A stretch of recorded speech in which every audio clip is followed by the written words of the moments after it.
Before we get started, let's stand and have a pledge and a prayer.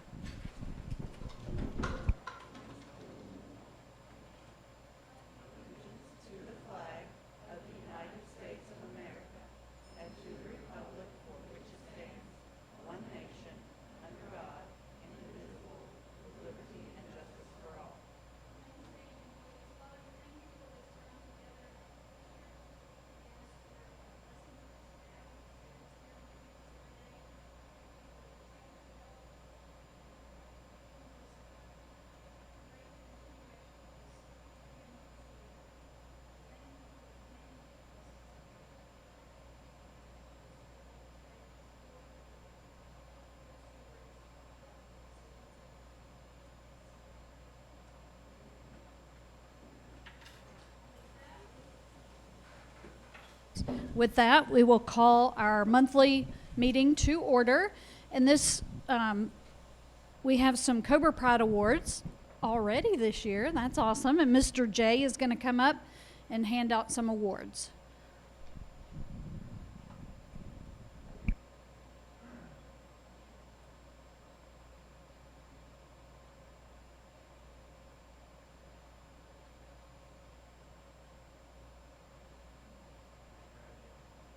Let me find one. Yeah. Probably going to start with these and then let them take it from there. All right, so this summer our Junior Beta had the opportunity to participate at the National Junior Beta Convention in Orlando, Florida. And I want to take a minute to recognize those sponsors who got our kids there, and then let them recognize our kids and our volunteers who got them there. So our sponsors: Miss Gigi Bird,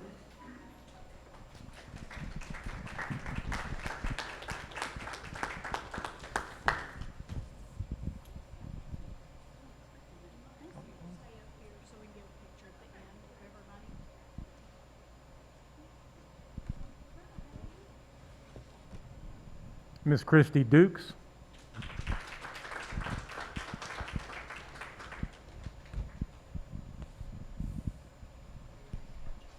Miss Jewel Miller, and Miss Miller is not with us tonight. And although she's not one of our sponsors, she was a big help in getting our group to Orlando, Florida, Miss Ginger Henson.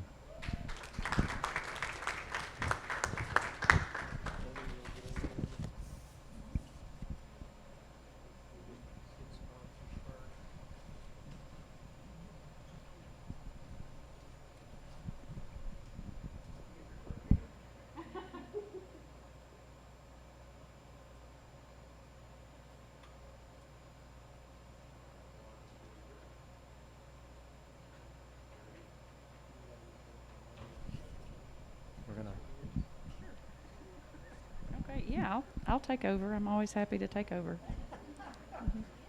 You can stay up here with me.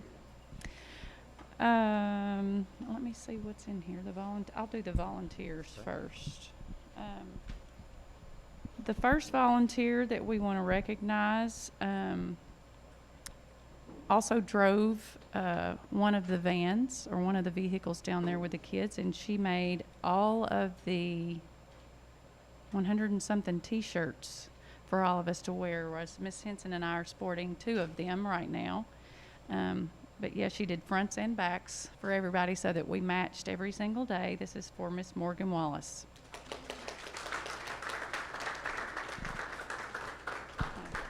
Yeah, you'll have to open it up. I'm sorry, I didn't open it up. Yeah, stay up here. And this is to recognize Mr. Kevin Love for the just tons and tons of hours he spent with the band, Organized Chaos, helping them, getting them in shape, and teaching them so many things that they learned and will keep with them forever.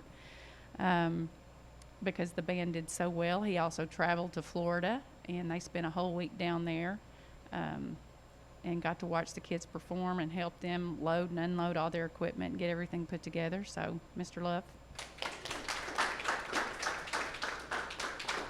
Did you want to say anything else about that? Did you want to say anything else about Mr. Love?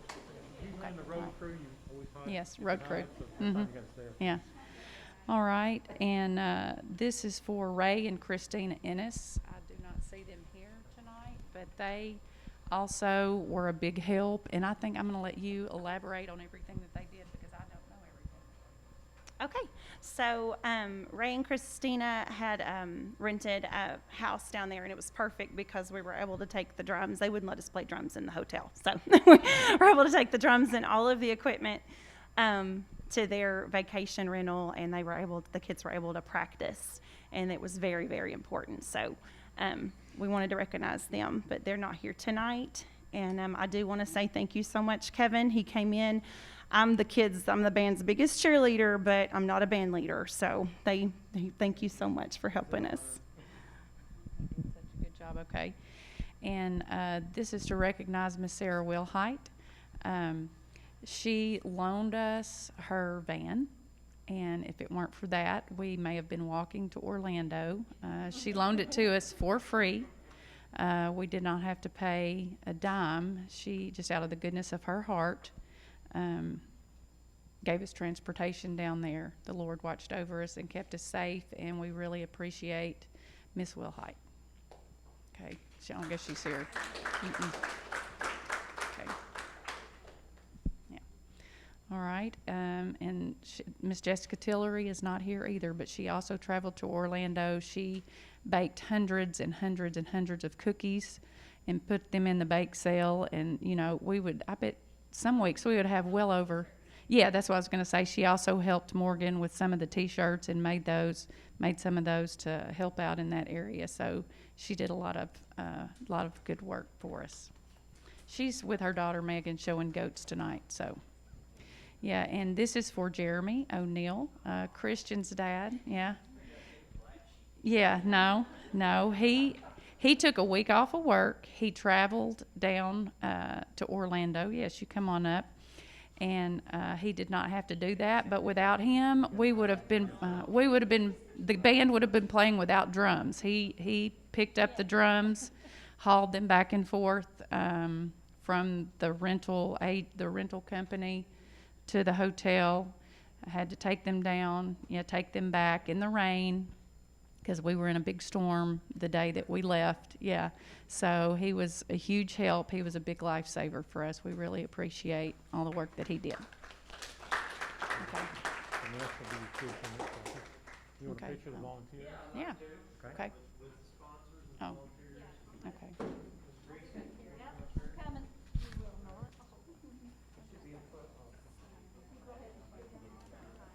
I know you're gonna see my eyeball.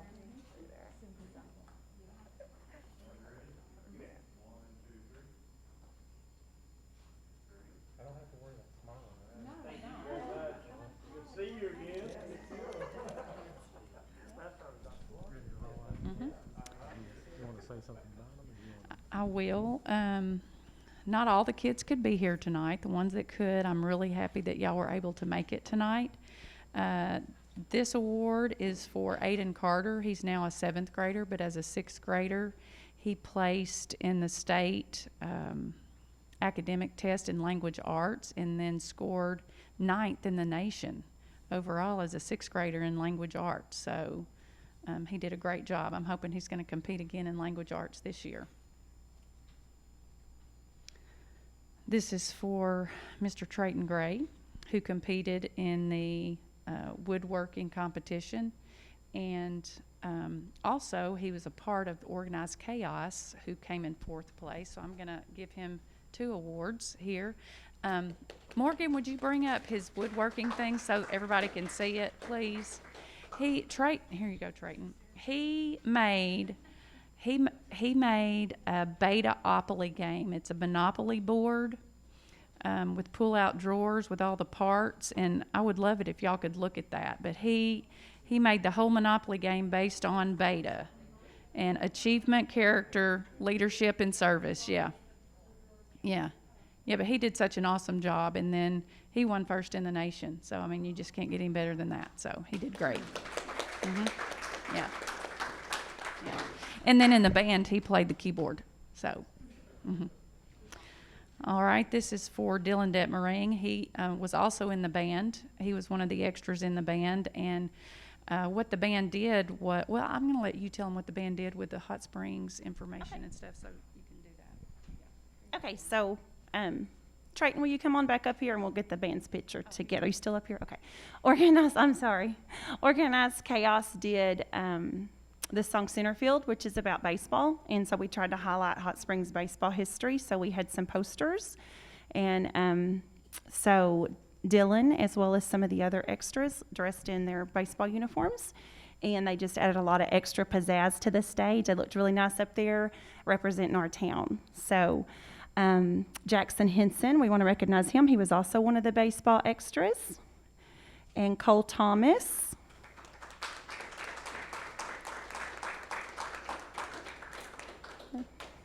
And these guys had a little timed routine. They knew exactly when to turn their posters and shake their bats. It was awesome. And Megan Tillery, she couldn't be here, but she also wore her uniform. And Sophie Wyatt. And, okay. Sophie is, yeah. Go Sophie. And Sam Howard was another extra.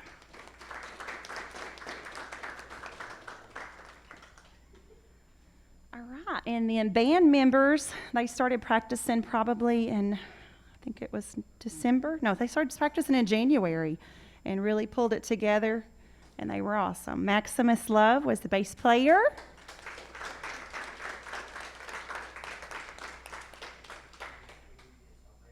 Christian O'Neill, lead guitar player.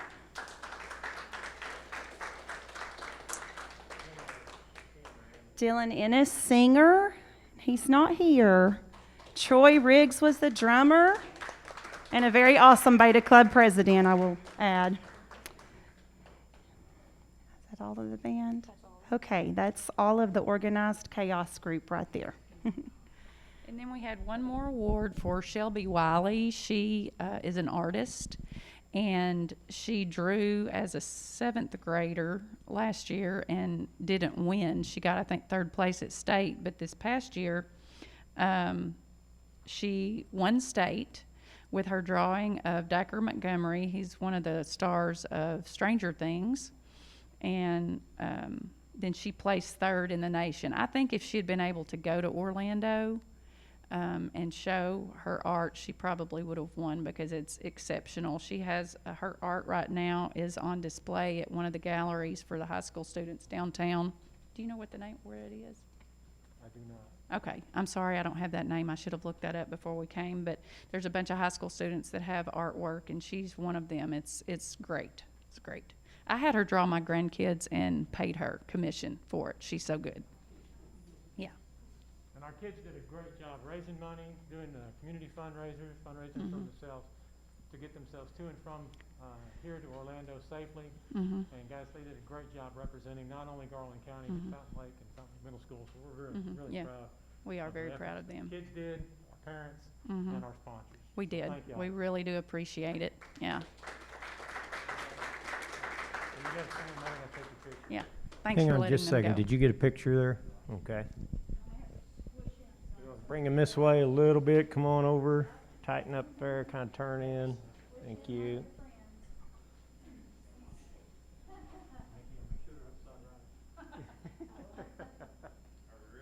Yeah. Any parents want to get a picture? If anybody else, everybody get a picture? All I would echo as school superintendent, thank you to the parents, any community sponsors. We thank everyone for making this a go this year. You guys did a great job. Thank you.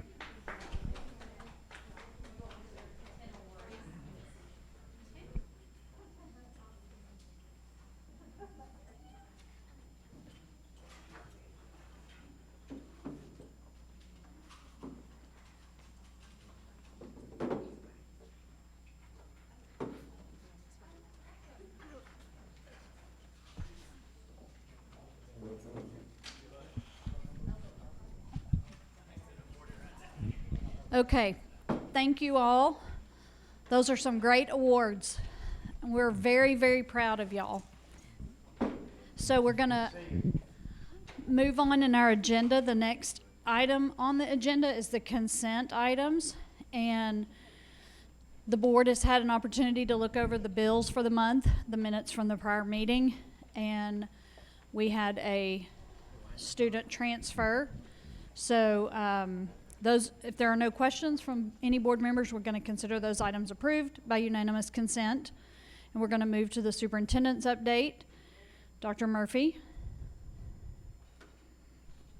Well, we've got 2 or 3 items here on the financials. The year-to-date summary is one of them, and that kind of coincides. You can kind of see the beginning balances as far as where our fund balances were at with transfers. We opened with a beginning balance on the left-hand side of $3 million, and then Fund 3 ended up with $1.4 million in it. Another document to kind of take you back to that July 1 opening is a 21-22 beginning balance that you can do a comparison. Tanya and I put that together because we're going to be approving a budget tonight that is reflective of all of the balances that we currently hold throughout all fund accounting. This gives you a chance to see some of the detail within some of the restricted accounts. I typically don't show this on a monthly basis, but if you want to take a look at that, you can, to really get a feel for any of the restricted account areas, whether that be catastrophic occurrence with special education or alternative learning. You can kind of see all that fund accounting. Anything in the 2000s is reflective of what we call Fund 2. Anything in the 3000s, there's your building fund. You can kind of see where it opened up when we closed out the books. You'll be looking on the far right-hand side to where we opened up July 1 of 2021. We have had expenditures since that point in time, and you can kind of see the reflection of how the expenditures have occurred for the second half of the summer work, along with approved items that we've had with some of our projects that we've been working on to get the school year opened up. I'll stop and pause there. We might return further to this discussion regarding balances and give you a little more time to look at that before we get to new business item A, which would be approving the budget. But do we have any questions at this point in time on the financial review? Did finish the year with surplus, and we took the excess of the surplus and transferred it back into Fund 3. Second item I think is extremely important for not only the Board of Education to be aware of, but also any employees who may be listening. The current, what I've linked in here is current insurance, health insurance premiums. And then you will see the new premiums as of January 1. So when I look at a current premium, and I'm just going to simplify this by just looking solely at the employee only, you can kind of see the school, the base monthly premium. You can see what the state and the plan contribution is. The third column is the school district contribution, and then the total monthly cost to the employee for the benefit is on the right hand side, the final column there to the right. And you can see that currently at 208.46. If you go and open up the other document as of January 1,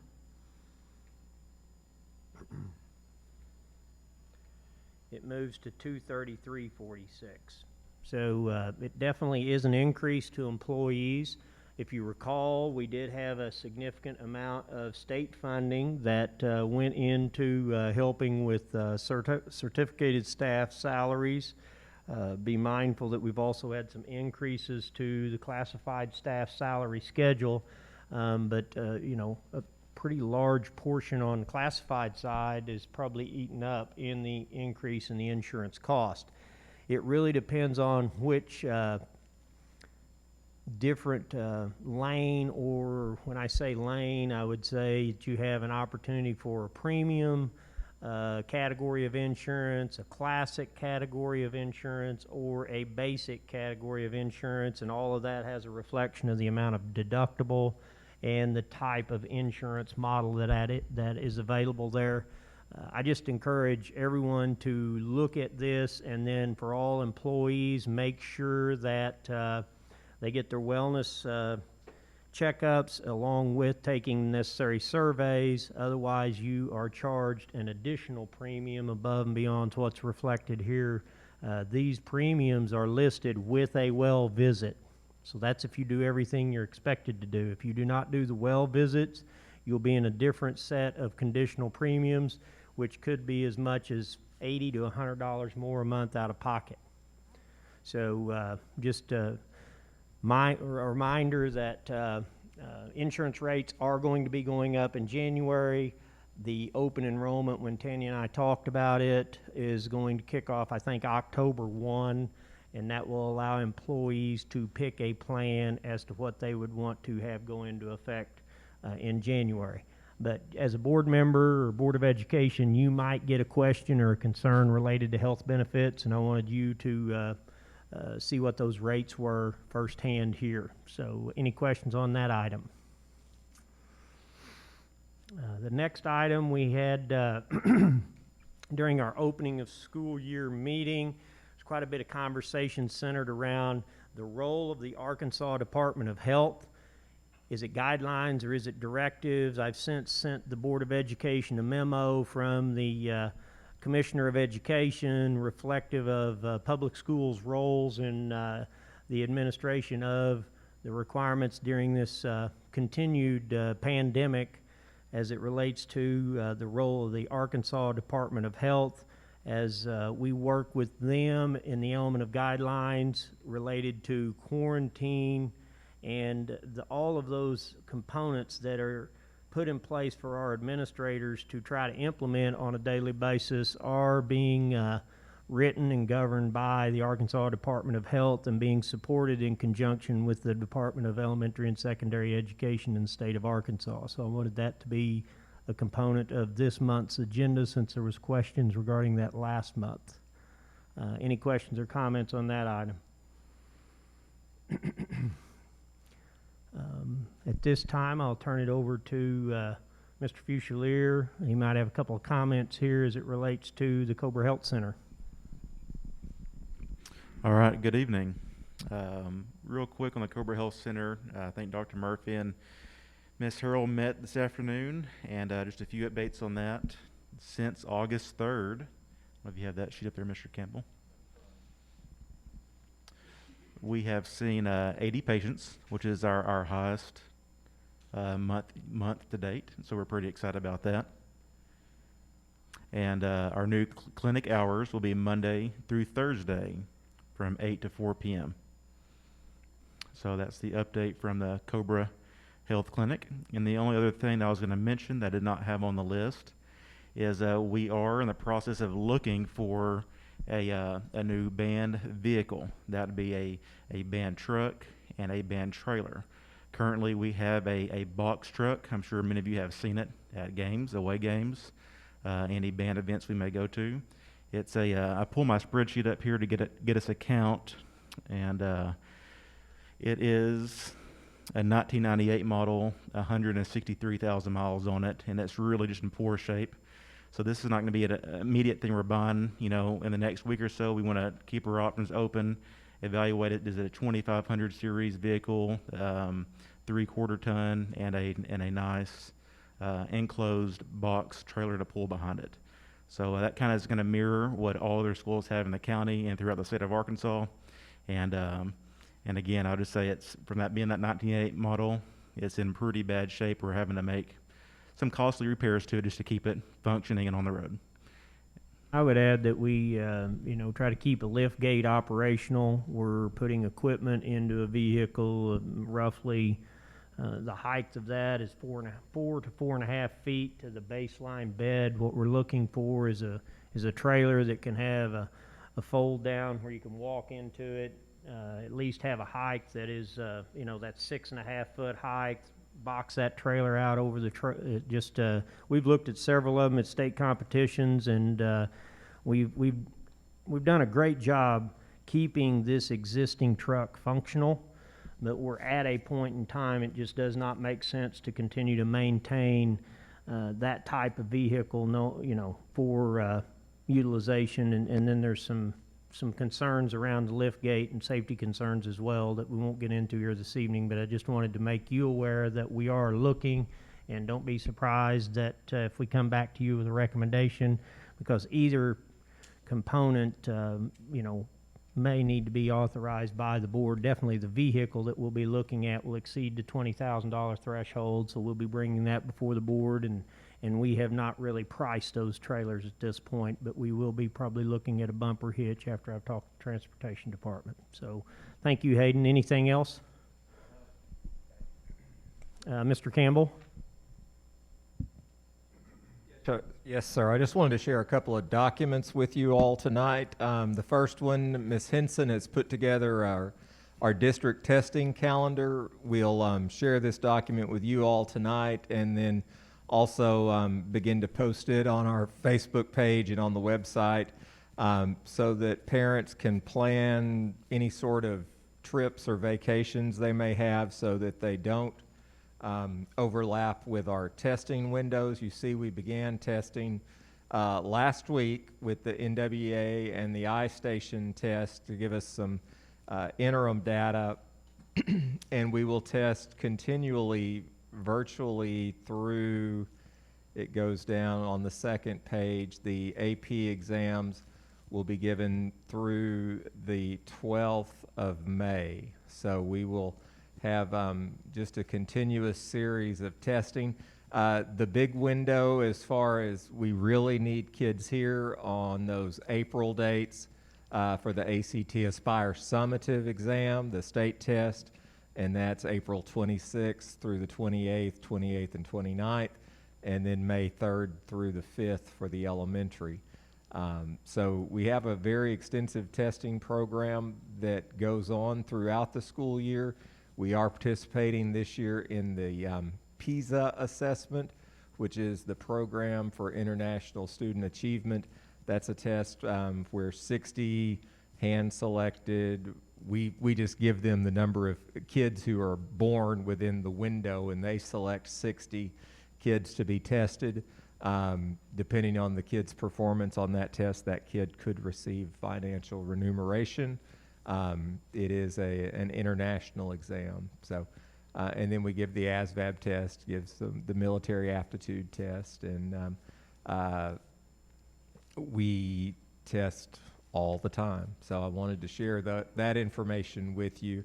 And then we use the test data. It's not just a matter of testing and then ignoring what we find out. We utilize that test data throughout the year. So I wanted to share that with you. And then I have for you the teacher utilization chart that we have. I do not have the enrollment numbers in here yet, but I do, and it's kind of bigger than the screen. But it gives you every certified employee and what they're doing every period of the day, from high school into middle school and down to elementary as well. So you have that document that you'll have as a resource going forward. And then I also wanted to share with you a couple of pieces of information on the COVID impact on Fountain Lake. We post this daily at 3 o'clock or as close to it as we can.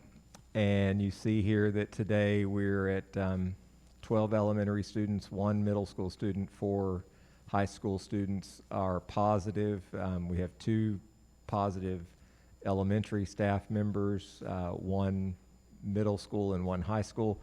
I believe Dr. Murphy was on this COVID task force meeting this morning, and our numbers are significantly higher than other schools of much larger size in the county. And so we're seeing it as a very hot spot out here right now. interesting fact, if you look there, you see that 25 students are in quarantine in the elementary. We have 12 cases, but 14 of those 25 are in quarantine because a family member, a parent, a grandparent, a cousin tested positive, not because of contact here on campus. So I wanted to share that with you. We have this number down here. We're keeping a cumulative total. These are the number of students who we could definitively say because they were wearing a mask properly or because they were vaccinated, they did not have to be quarantined as a probable close contact. So those are the ones we can absolutely say with surety that they did not have to go to quarantine. Otherwise, they would have been in our quarantine numbers over the last 2.5 weeks.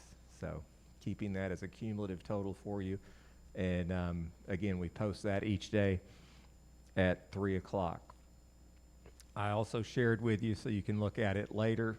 This is just that same data in a table, and you can see it for each day from the 24th when we passed the mask mandate to today. And over on the, again, the far column's kind of getting cut off, but you can see there the last number in parentheses next to the grand total is the number of quarantine divided by the number of positive cases each day. And we've dropped from 7.94 about a week and a half ago to 2.71 cases, 2.71 quarantines per case today. So I believe that to be indicative of the fact that we don't have to quarantine when folks are wearing masks appropriately. And also the fact that there are a number of cases that are impacting us outside of the school doors. So I just wanted to share that information with you tonight. I did tell someone earlier, one of the things that we have discovered is both last week and then again this week, we had kids who had been in quarantine for their 10 days, were expected to return to school, and after 9 or 10 days in quarantine, then they developed symptoms and ended up testing positive. So this is an additional different scenario we're seeing with this strain than we saw last year. So the variables that we're dealing with make each day new and exciting. And so I wanted to share that with you this evening. Thank you for putting that daily chart together. It does make it easier for us to look back at the first week of school and see where we were averaging 150 plus that were out, and then to look down and see those numbers coming down. So I appreciate that chart. Anything else, Mr. Campbell? The only other comments I would make based on COVID task force meetings is hopefully the eastern side of Garland County associated with Saline County as part of our district, that we hopefully will begin to see that same trend line that Lakeside, Lake Hamilton is currently experiencing. Their active case numbers were below 5 for the first time in a long time. So that's kind of where we were at last year, and hopefully we can trend this thing the other direction, but that's current case numbers. My final comment in that regard to anyone listening is understand the dynamics that we're dealing with in the element of quarantine, tracing a positive close contact, identifying individual students, community working together and communicating with our administrators and Kim Harrell at the clinic makes our school safer. I just ask that we continue to have a level of understanding and patience centered around the work that we're trying to do while we educate children.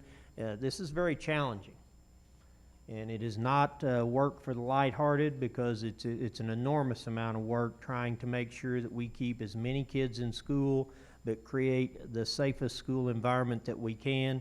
And that is truly a balance. So with that, I just want to extend a thank you to all of our administrators, our teachers as well, for just doing the very best they can for our kids every day. And so I wanted to extend that thank you to them here this evening, because I'm hearing from a lot of different people, and there's a lot of work going into this process, and I just ask that our community be patient with us and have a high degree of understanding while we try to serve your children. Okay, that's all you have, Mr. Campbell. Is there anyone signed up for public comment? Okay. If not, we'll move into our new business. Brian, you have the first motion for us.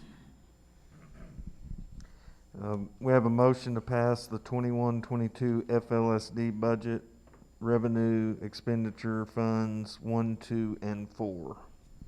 Okay, we'll open that up for any comments or questions.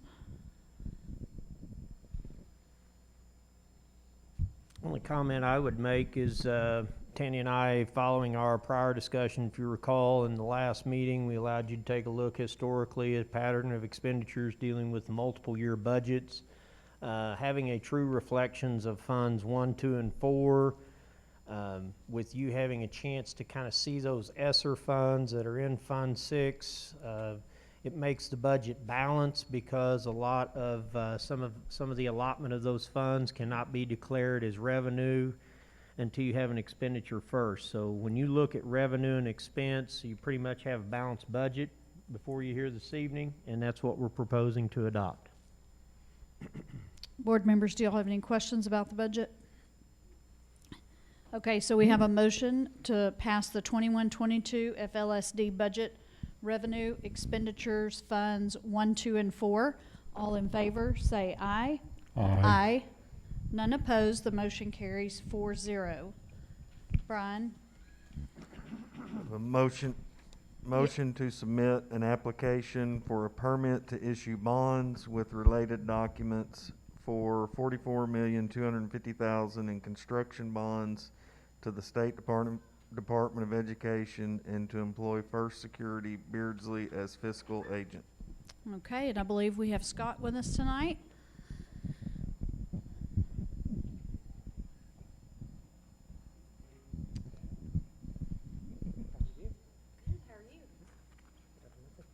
Thank you. If you need a microphone, Corey's is right there. They told me the one back at the purple podium would work, so Okay, perfect. I'll go back to my designated spot. Okay.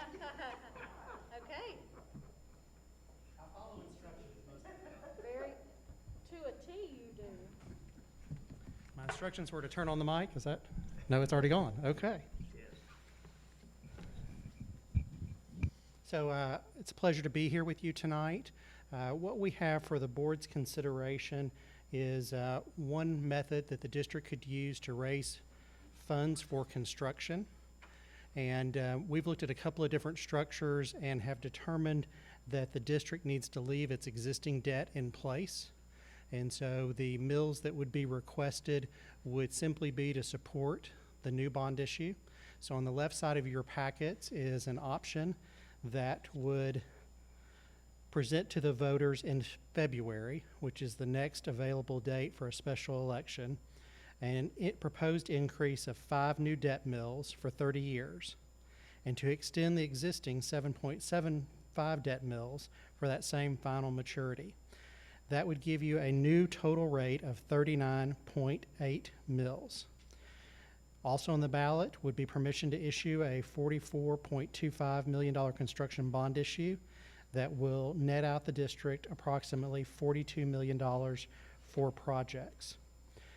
As I think most of you are aware, property taxes are collected in arrears. So anything the voters approve in February of 22 would not go to the quorum court until December of 2022, would not be levied until January of 23, which would be on the March of 23 tax bills, which are due and payable in full by October of 23. So one of the reasons that the amount you're netting out is less than the amount that's on the ballot is you're going to borrow the first interest payment so that you can go ahead and start construction, and then you borrowed enough to cover the debt payments until October of 23 when the new revenue starts to come in, and that's called capitalized interest, meaning you're including it in what you're borrowing until the property taxes come in. In addition to the option, there's a little trifold brochure on the right-hand side that answers some of the most common questions we get in a millage campaign. And probably your high school graphics art department can make this look way better than I could, but you got the facts there to start with. The main thing people want to know is, what is this really going to cost me? So there is a chart on the right-hand side that shows, and I'm going to pick a $100,000 house, and you can find it on the chart. So if you live in a $100,000 house in the school district, you're assessed at $20,000, because in Arkansas, we assess at 20% of the fair market value. That means they are currently paying $696 in school tax. If the increase is approved, they would pay $796, or $100 per calendar year increase, or if they're making house payments, $8.33 per month. The reason I use $100,000 as an example is if it's a $500,000 home, then it's 5 times that amount. If it's $1 million business, it's 10 times that amount. It's a $50,000 house, it's half that amount. So kind of as a board member, you're going to get way more questions than I will at any of the public meetings we have. So I think you need to be able to have the conversation, use that $100,000 house, we're asking for $100 more per year, and then people can convert that to their own situation. I've also provided a table below that of other school districts that have some of the same characteristics as your school district, are in Garland or Saline County, and you can see their assessment there, their millage, and then their enrollment. Currently, the school district is the lowest millage, has the lowest millage in Garland and Saline County, and if the proposal is increased, that will move you ahead of Jessieville and Bauxite, but you will still have a lower millage than Mountain Pine, Lake Hamilton, Bryant, Lakeside, Benton, Hot Springs, Harmony Grove, and Cutter Morning Star. The other thing I would point out is sometimes people ask, well, what's the average millage for schools in the state? And on the left side of the brochure, the current state average as of the 2020 election cycle is 38.9. So you're below the state average now, and you'd be going to about 1 mil above the state average if the voters give you approval. A couple of other things about the election. School elections are a simple majority. So if 500 people vote, 251 votes is necessary or more in order for the millage to pass. The school district can only ask one question per calendar year. So if you have a special election in February and it was defeated for some reason, you could not go back to the voters any other time during 2022. So one election per calendar year, and the question has to be yes, no, for tax, against tax. You couldn't give the voters a laundry list like the city or county and say, here are the 5 different projects we're considering, and let people vote on that. Schools are under a different part of the Arkansas Constitution, and it's the school board's responsibility to craft a question with the tax that goes with it that you think is the best way to finance the project, and then give it to the voters for them to approve or defeat. If the increase is defeated, the school is really not at risk, because anytime a millage question is defeated, it reverts to the previously approved millage. So in your case, you're 21 millage, and so you don't lose anything if the voters decline the increase. I'm going to pause there and see what questions you have about the millage, the dollar amount, the timeline, and we can go from there.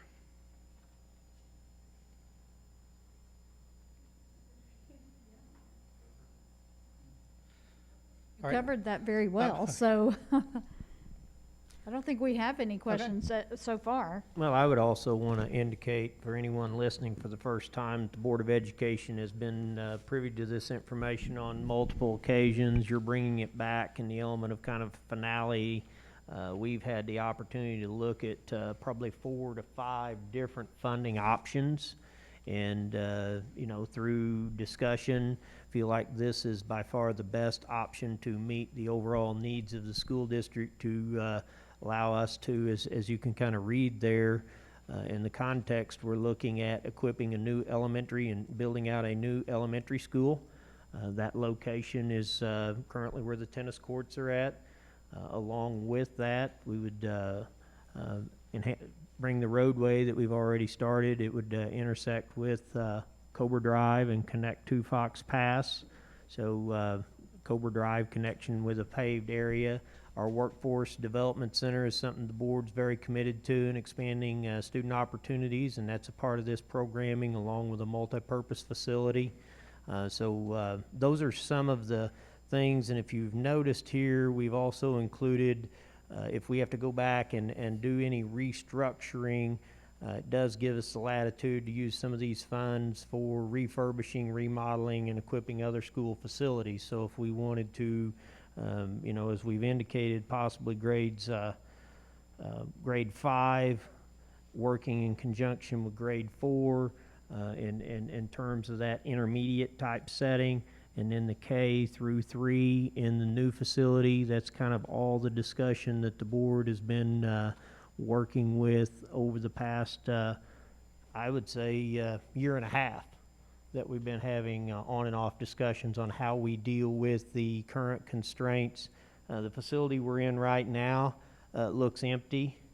Join us at lunch tomorrow and see how we're attempting to have lunch with our students. We're still using the PE building as a part of a long-term strategy. If we cannot allow some of our children to eat at an alternative location, we're even looking at trying to figure out how to expand this location. So space continues to be a premium, as I've indicated in the past, and so what you've heard here this evening is a financial vehicle, if you will, that the community can choose to participate and ride in, that would allow for all of what I've just described to be built out over a 3-year window, based on the timeline that he has described.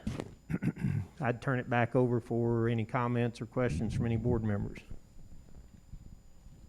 Okay, no other questions? Okay, the motion is to submit an application for a permit to issue bonds with related documents for $44,250,000 in construction bonds to the State Department of Education and to employ First Security Beardsley as fiscal agent. All in favor say aye. Aye. None opposed. The motion carries 4-0. Brian, you want to get the next one? Motion to adopt the resolution with the attached proposed budget of expenditures with tax levy for the fiscal year beginning July 1st, 2023 to and including June 30th, 2024 as printed, and to adopt the petition setting the date of the election for February 8th, 2022. So Scott, tell us a little bit about what this, is it basically just setting the election date? Yes, the district is required to give notice whenever it has a special election. You're notifying the county officials that you are having a special election, and you have to give them 70 days notice so that they can prepare the ballot and do early voting and all of those things. So you are officially notifying all the other parties that you're exercising your right to call a special election in 2022, and that you're setting the date in February, which is one of the 4 allowable dates under the new state law. Okay. Any questions, board members? Lloyd, do you have one? Okay. So the motion is to adopt the resolution with the attached proposed budget of expenditures with tax levy for the fiscal year beginning July 1st, 2023 to and including June 30th, 2024 as printed, and to adopt the petition setting the date of the election for February 8th, 2022. All in favor say aye. Aye. None opposed. The motion carries 4-0. Well, congratulations. Whenever you take a break or go to executive session, I've got some documents for you to sign, but we're looking forward to working with the district. As you know, Ray or I or somebody else from our team will attend any of the town hall meetings, public meetings, make sure that you're comfortable answering questions about what is the $5 million increase going to cost taxpayers, what are you doing with the money, and what the timeline is so that people can make an educated decision. Very good, thank you. We do have just a few more motions, Scott, so we should be finished here in just a few minutes if you want to hang around. Okay. Brian? Motion to adopt the proposed increases in the substitute rate of pay effective September 30th, 2021. 20th. Sorry. Okay, Dr. Murphy, we're changing the substitute rate of pay. Pretty self-explanatory there, board members. Yes. So that we can, I understand substitutes are in short supply. Two things. One, we have further evaluated through some conversation just where we compare within the county. We did address kind of with the minimum wage increases, the para side of things as far as what we're paying on that hourly rate. That's at $12, but we did not modify the substitute rates of pay, and most everyone else in the county has continued to increase theirs. Our fill rate has been just short of 50% some days. I think you were telling me we had 21 vacancies and we filled 7 today. Oh, wow. So our administrators, along with contact tracing, are covering classes. We're just doing everything we can to keep the school day going with the personnel available.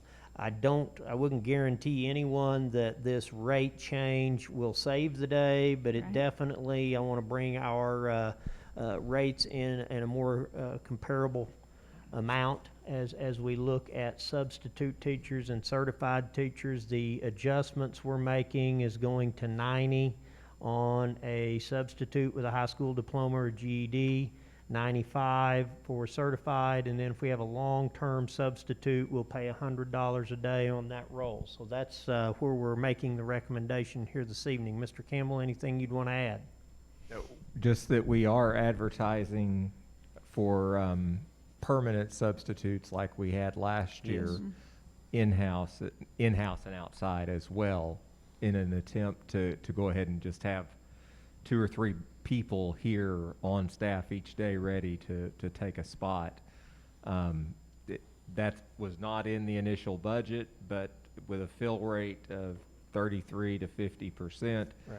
what we're going to spend on substitutes, we can offset that with what we're not spending by the positions not being filled. So Yes. Okay.